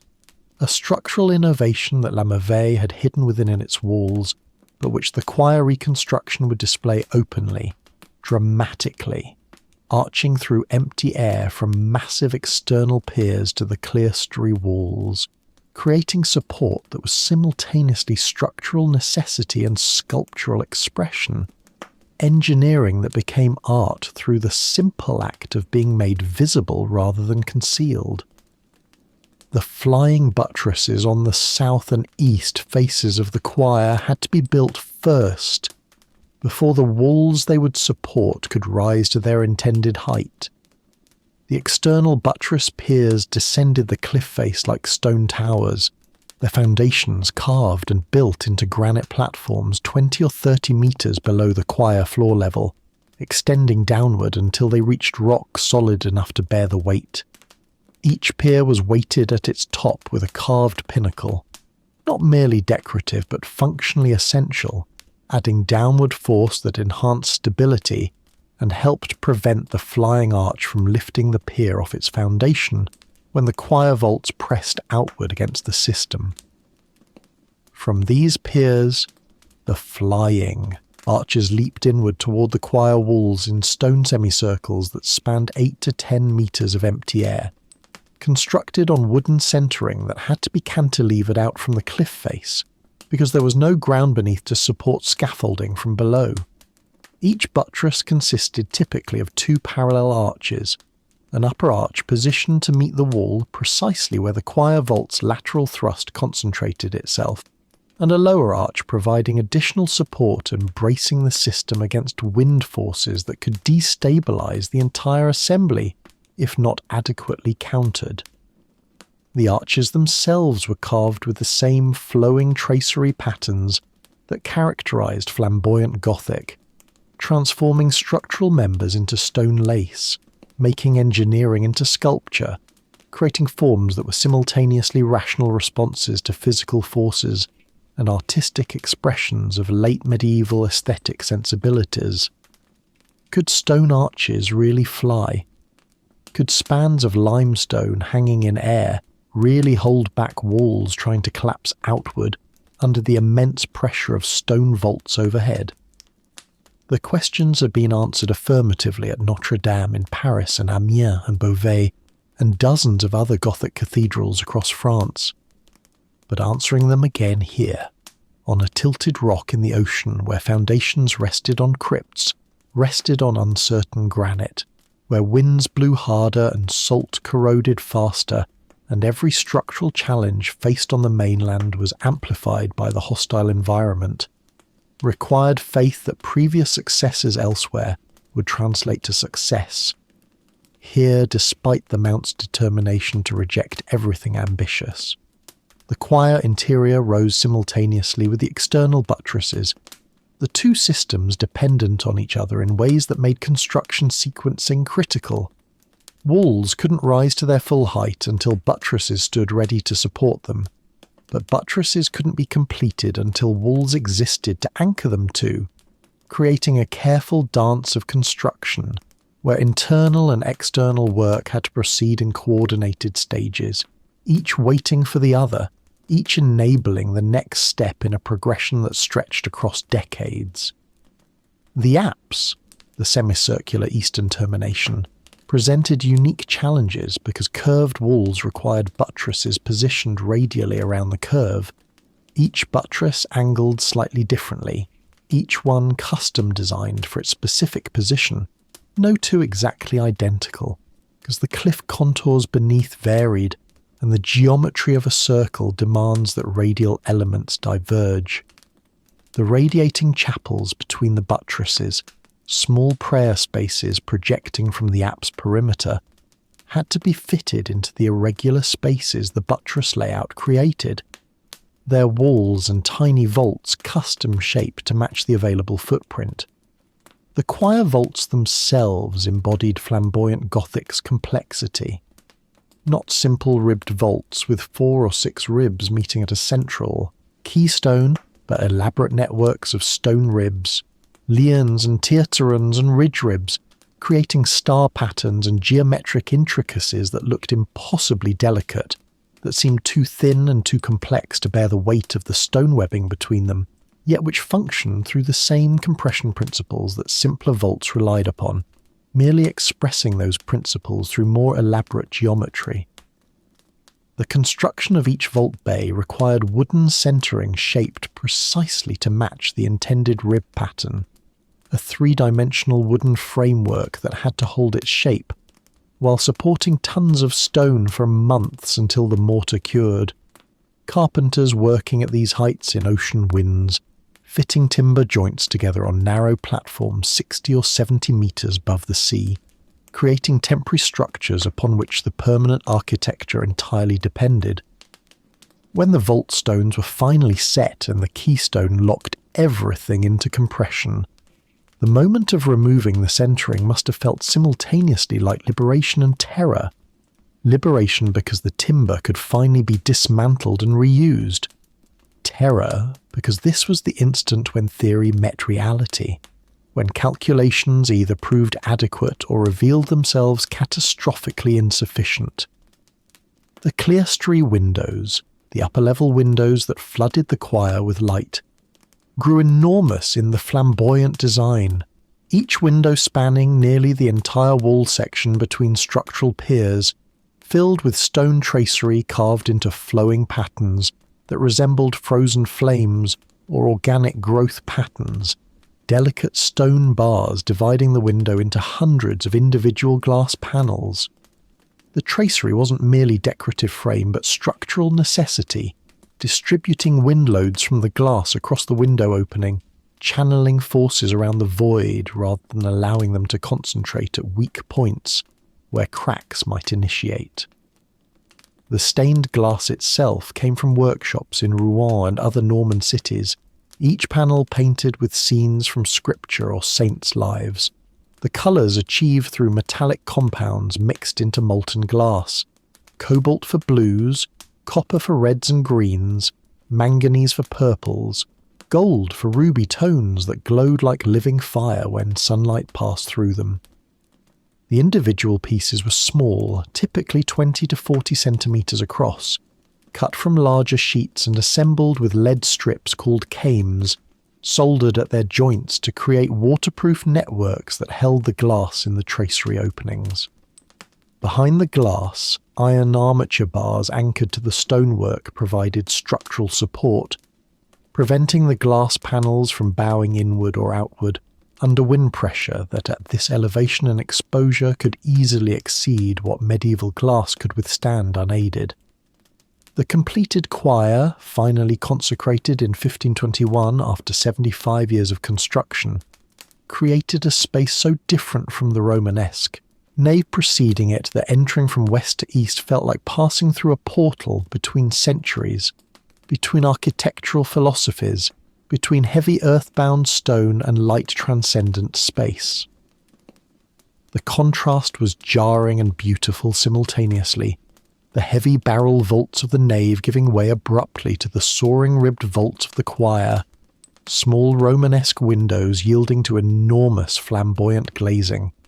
dim shadowed stone interrupted suddenly by coloured light that transformed the air itself into something visible, something that seemed less like illumination and more like the materialization of the divine presence the space was meant to invoke. But beauty came with costs measured in years and lives and fortunes. The 75-year construction timeline meant that nobody who saw the choir's foundation stones laid in 1446 survived to see its completion in 1521. That 3 generations of monks worshipped in a partially completed church where scaffolding and building materials shared space with altars and incense, where construction noise accompanied plainchant, where the boundary between sacred space and construction site blurred into an ambiguity that must have tested monastic patience and devotion in measures difficult for modern minds to fully grasp. And still it wasn't finished, because above the choir, above La Merveille, above all the stone vaults and Gothic windows and flying buttresses, the entire complex still needed protection from rain and snow, and the weather that would destroy even the finest stonework if left exposed to freeze-thaw cycles and water seepage. The timber roof framework, that invisible forest of oak beams and rafters that would span the church and palace and create the final barrier between interior and elements, waited to be built, would consume forests' worth of trees, would require carpentry at elevations and in winds that made even stone masonry seem simple by comparison, would create yet another layer of impossibility stacked upon all the previous layers, yet another test of whether human determination could outlast the ocean's patient hostility, whether 5.5 centuries of continuous construction could finally, possibly, incredibly, produce a completed abbey that would stand not just for years but for centuries afterward, surviving everything that time and nature could inflict upon stone and timber and lead and iron and the mortar that bound them into architectural unity. And so the stone stood complete at last. Church and palace, crypts and buttresses, walls and vaults and windows that transformed light into colour and colour into something approaching prayer made visible. But stone alone couldn't finish the abbey, couldn't protect the centuries of accumulated architecture from the rain that would seep through mortar joints and freeze in winter, expanding with the irresistible force that splits granite mountains and would split limestone vaults just as easily,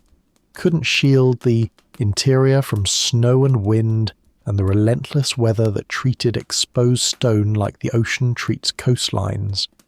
patiently eroding, perpetually reshaping, gradually reclaiming everything humans built back into the elemental chaos from which construction had temporarily rescued it. The roof was the final impossibility.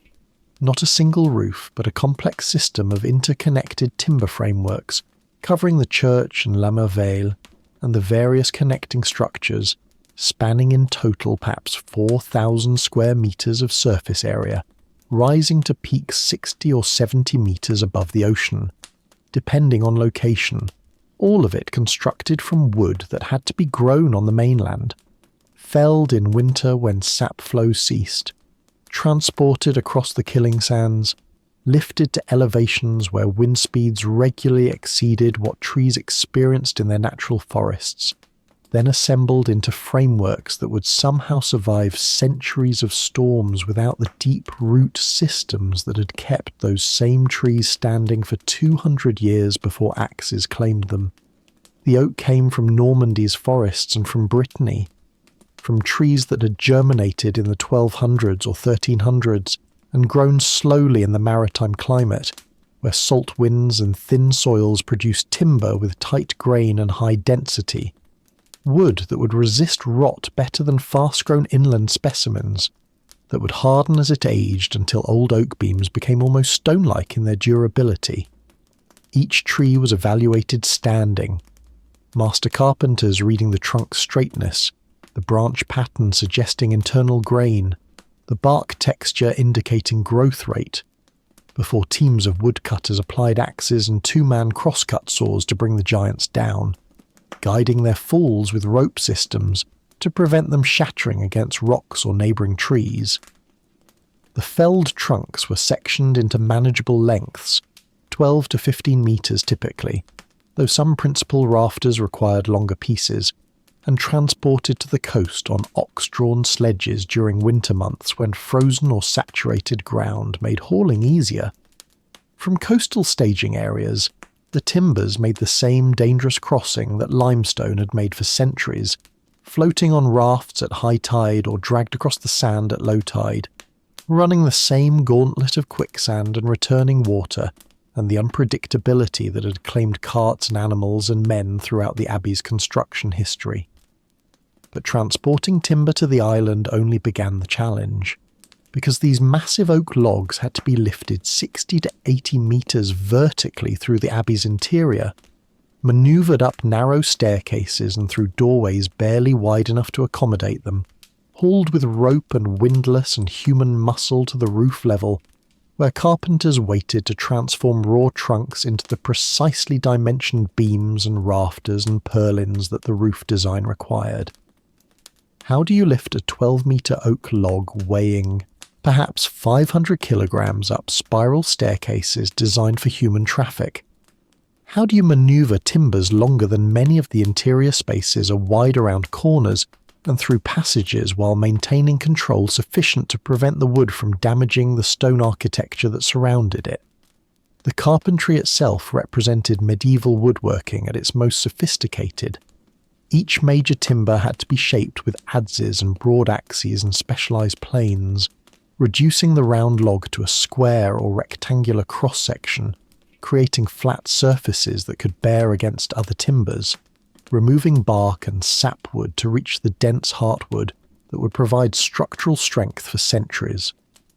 The joints, mortise and tenon connections where one timber fit into another were cut entirely by hand using chisels and augers and saws, each joint custom fitted because the irregular nature of hand-hewn timbers meant that nothing could be standardized. Every connection had to be individually crafted to achieve the tight fit that would transfer loads efficiently and prevent the loosening that would allow the framework to shift and settle and eventually fail. The roof trusses rose as triangular frameworks, principal rafters sloping upward from the walls to meet at a ridge beam, connected by horizontal tie beams that prevented the rafters from spreading under load, braced by diagonal members that stiffened the assembly against lateral forces. Each truss was assembled partially on the ground or on lower work platforms, where carpenters could verify that joints fit properly, that the geometry was correct, that the timbers were sound. Then the assembled sections were hoisted into position and connected to the stone walls through corbels, stone projections built into the masonry specifically to receive the timber ends and secured with iron straps and wooden pegs driven through pre-drilled holes. The work occurred at elevations where wind became a constant antagonist rather than an occasional nuisance. Timbers 12 metres long acted as enormous sails when lifted into position, catching gusts that could swing them unpredictably, that could overpower the rope teams trying to control them, that could smash the timber against stone walls, or worse, against workers who had nowhere to retreat on narrow roof platforms, barely wide enough for two men to stand side by side. The summer months when winds generally decreased became the primary building season for roof work, but even summer gales could rise with shocking suddenness, forcing crews to abandon work mid-task, leaving timbers half-secured until weather permitted completing the connections. The roof covering evolved over the centuries. Early sections were protected with oak shingles, thin wooden tiles that overlapped like fish scales to shed water. Lightweight, but requiring replacement every 20 to 30 years as the wood weathered and split and admitted moisture. Later, sections, particularly after the 1300s when resources and ambition aligned, received lead roofing, sheets of lead 3 to 5 millimeters thick rolled over wooden boards and soldered at their seams to create waterproof coverage that would last for centuries if properly maintained. But lead was heavy, approximately 50 kilograms per square metre, meaning the total lead roof weighed perhaps 80 to 100 tons, adding enormous load to the timber framework and through it to the stone walls and vaults and crypts, and ultimately to the granite platforms and the tilted rock itself. How do you design a wooden roof to carry 100 tons of lead without sagging, without overloading the stone structure beneath, without creating stresses that would cause timbers to split or joints to fail, or the entire framework to settle in ways that would crack the lead covering and admit the very water the roof was meant to exclude? The carpenters relied on proportional systems inherited from earlier builders, rules of thumb relating beam depths to span lengths, timber spacing to expected loads, adjusting their designs based on observation of how similar roofs performed elsewhere, adding redundancy where uncertainty demanded it, building frameworks that were almost certainly stronger than strictly necessary, because the cost of overbuilding was merely wasted timber, while the cost of underbuilding was catastrophic failure. The lead sheets expanded and contracted with temperature changes, lengthening in summer heat, shrinking in winter cold, requiring joints designed to accommodate movement without opening gaps. Standing seam construction became standard. Adjacent lead sheets overlapped and their edges folded together, creating vertical ridges that allowed the metal to slide slightly while maintaining weather-tight seals. The lead work required specialists, plumbers in medieval terminology, though their work bore little relation to modern plumbing, who shaped the soft metal over wooden forms, soldered joints with tin lead alloy, and installed the sheets in overlapping courses that directed water downward toward gutters and drainage spouts. And still there was the spire, the vertical accent that would crown the crossing where nave and transept intersected, rising another 15 or 20 metres above the main roof ridge, visible from the mainland on clear days, announcing the abbey's presence across the water. Medieval spires at Mont Saint Michel were timber frameworks covered with lead sheets or wood shingles, lighter than stone spires but vulnerable to lightning strikes and storm damage that stone would have resisted. Records mention spire collapses in 1103, along with the north transept, and likely others in the 1300s or 1400s, whose documentation didn't survive or was never created. Each collapse requiring rebuilding, each rebuilding incorporating lessons learned from failure, creating a cycle of construction and destruction and reconstruction that paralleled the abbey's larger history of ambition tested by environment. By 1523, when the flamboyant choir was finally completed and consecrated, the abbey had been under continuous or near-continuous construction for 557 years. From 966, when Benedictine monks first committed to building on the impossible rock, through the 1020s when the Romanesque Church began rising, through the 1103 collapse and rebuild, through the 1211-1228 construction of La Merveille, through the 1421 choir collapse and the 1446, 1521 flamboyant reconstruction, through centuries of roof construction and repair and replacement, through generations of workers whose names were never recorded, and whose contribution to the final result was indistinguishable from the contributions of hundreds of others who shaped stone or sawed timber or mixed mortar, or simply carried materials up endless staircases from the base to the summit, and back down again, day after day, year after year, until their bodies gave out or accidents claimed them, or age released them from labour that younger workers would continue without pause. How many humans had built Mont Saint Michel? Thousands, certainly. Perhaps tens of thousands, when you counted everyone from master masons to quarry labourers, from carpenters to rope makers, from glaziers to plumbers, from treadwheel crane operators to the workers who mixed mortar, and the workers who carried water, and the workers whose tasks were so menial that no chronicler bothered recording them, but without whom the celebrated craftsman couldn't have functioned. How many had died building it? The records are too fragmentary to answer with confidence, but hundreds minimum drowned crossing the tidal flats, fallen from scaffolding, crushed by falling stones, killed in the collapses of 1103 and 1421, lost to disease and accidents, and the simple attrition of dangerous work continued across centuries. And what had they built? Approximately 50,000 tons of limestone and granite, 1,300 oak trees transformed into timber frameworks, 100 tons of lead, countless tons of mortar, iron measured in tons for clamps and straps and armature bars, glass measured in thousands of individual panels, rope measured in kilometres of length, all of it assembled on a tilted rock in the ocean, where common sense screamed that nothing should be built. All of it somehow standing, somehow surviving, somehow defying the 557 years of tides, more than 410,000 tides surrounding the mount, twice daily, without exception, defying the centuries of storms and salt and wind and rain, and the patient insistence of nature that rocks should remain bare,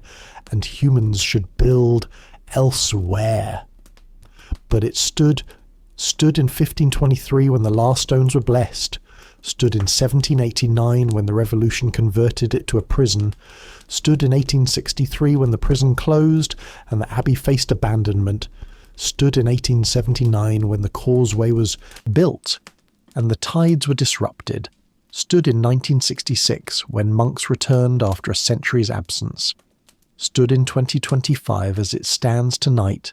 stone pressing against stone in compression that has continued for 1,000 years,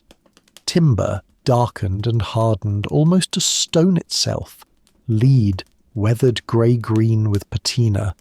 glass glowing when light strikes it as it glowed for the medieval monks who prayed beneath its colours, crypt still bearing the weight above them, buttresses still flying through air to hold walls upright,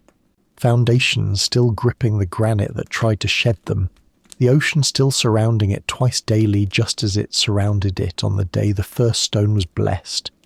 just as it will surround it tomorrow and the day after that until the last stone finally falls, which might be never, which might be centuries from now, which might be a length of time that makes 557 years seem like nothing. That makes human lifespans seem like heartbeats in a rhythm too slow for mortals to perceive. And perhaps that's the point. Perhaps that's what the builders understood that we're still learning. That some things transcend the humans who make them. That buildings can outlive empires. That stone and timber and lead and glass can become something more than their materials, can become memory solidified, determination made visible. Faith given form that endures when everything else, names and faces and voices and the particular concerns that seem so urgent in their moment, fades into the grey distance where history blurs into legend and legend dissolves into the sound of waves that never stop, never pause, never cease their patient conversation with the rock. And so, the abbey stands tonight, as it has stood for 1,000 years, the tide beginning its slow retreat from around the mount's base,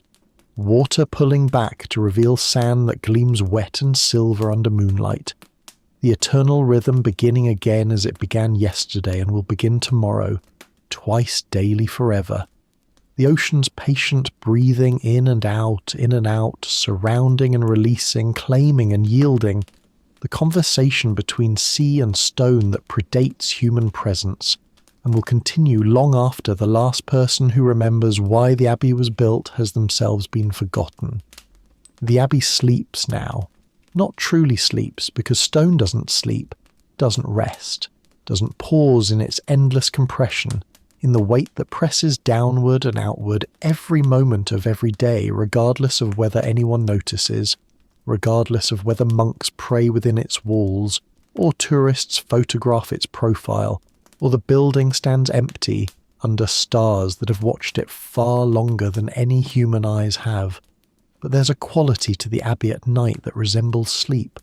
a stillness that settles over the walls and towers and flying buttresses when the last visitors have departed across the causeway, when the lights in the village below have dimmed, when nothing moves on the mount except wind and the occasional seabird settling into crevices between stones for the night. Stand for a moment at the base of the rock, where the granite meets the sand that was ocean an hour ago and will be ocean again in 5 hours. The stone is cool under your hand, smooth where centuries of tides have polished it, rough where weather has pitted and eroded it, solid in a way that feels almost comforting, almost reassuring, as if the rock itself is saying, "I have been here, I am here, I will be here," with the confidence of something that measures time in millennia rather than years. Above, the abbey rises in layers of shadow and faint illumination, the crypts invisible in darkness, the church walls catching starlight along their upper edges, La Merveille's windows dark now but still beautiful in their proportions, the spire a thin vertical line against the deeper darkness of the sky. Climb the narrow path that winds up the rock face.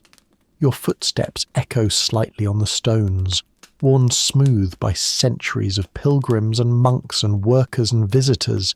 each footfall adding infinitesimally to the erosion that shapes everything given enough time. The wind at this elevation carries salt and cold and the smell of the ocean, that particular scent of tide, flats and seaweed and water that has travelled across half an ocean to arrive at this specific rock on this specific night. The wind is gentle tonight, a mercy the mount doesn't always grant, but even gentle it moves constantly, flowing around the stone contours, creating eddies and currents of air that remind you that this is a place defined by motion, wind and water and the slow, patient creep of geological time that lifted this granite from the earth's depths millions of years before humans existed to build upon it. Enter the church through the western portal, the door that has admitted pilgrims since the 11th century, worn threshold crossed by feet beyond counting. The interior opens around you in darkness not quite complete, faint light from stars and distant village filtering through the clear story windows, creating a gloom that feels less like absence of light and more like light's gentle withdrawal to allow the stones their privacy. The Romanesque nave stretches ahead, barrel vaults overhead invisible but present, felt rather than seen, their weight pressing down through the walls to the crypts to the granite to whatever lies beneath granite in depths no human has ever touched. Walk slowly toward the choir, your footsteps quiet now, instinctively hushed in the way that sacred spaces demand quietness, even from those who claim no particular faith, even from those who see only architecture where believers see the divine. The transition from Romanesque to Gothic happens suddenly, the heavy barrel vault giving way to soaring ribs, the darkness opening into slightly less darkness, as the larger choir windows admit more of whatever ambient light the night offers. The flamboyant tracery creates delicate shadow patterns, stone lace silhouetted against the faint glow from outside, and for a moment you can almost see it as medieval monks saw it, can almost understand why they spent 75 years rebuilding this space, why lightness mattered enough to justify the risk and cost and the decades of construction that none of them would survive to see completed. descend now to the crypts. Narrow staircases leading down into Notre-Dame-sous-Terre, into the underground chapel that is simultaneously foundation and sacred space, into the stone chambers that bear all the weight above them without complaint, without acknowledgement, without any expectation of recognition for the essential invisible work they perform. The air here is cooler, damper, carrying the smell of stone and old mortar, and the particular mustiness of spaces that have been enclosed for centuries. The barrel vaults overhead curve in smooth lines barely visible in the darkness, and somewhere in the distance you can hear water dripping, condensation, or seepage, the granite weeping as it has wept for 1,000 years, reminding you that even in the driest weather, the ocean's presence persists, the humidity that corrodes and erodes and gradually returns all human construction to the chaos from which it was temporarily organized. Emerge finally into the cloister at La Merveille's summit, the open-air garden arcade where sky becomes visible again, where the stone columns frame stars and darkness and the distant glow of the mainland across the water. The slender columns rise impossibly delicate around you, supporting stone arches that have supported them for 8 centuries, creating a space that is neither fully interior nor fully exterior, but something between, something liminal, something that exists on the boundary between earth and heaven, just as the entire mount exists on the boundary between land and sea. Sit on the stone bench that medieval monks sat upon, looking out through the arcade toward the ocean. The tide is low now, the sand flats extending toward the mainland, reflecting moonlight in patches where water still stands in tidal pools. The wind moves through the cloister with a sound like distant breathing, like the abbey itself inhaling and exhaling, and perhaps in some sense it does breathe, does live, does possess a kind of awareness born from centuries of human presence, from the accumulated weight of prayers and labour and deaths and births, and all the small moments that leave no individual trace, but collectively create something that persists, that endures, that continues. Listen to the silence. Not empty silence, but the silence of a place that is full, that contains centuries, that holds within its stones the memory of everyone who built it, and everyone who worshipped in it, and everyone who simply stood in awe before it, trying to understand how such a thing came to exist,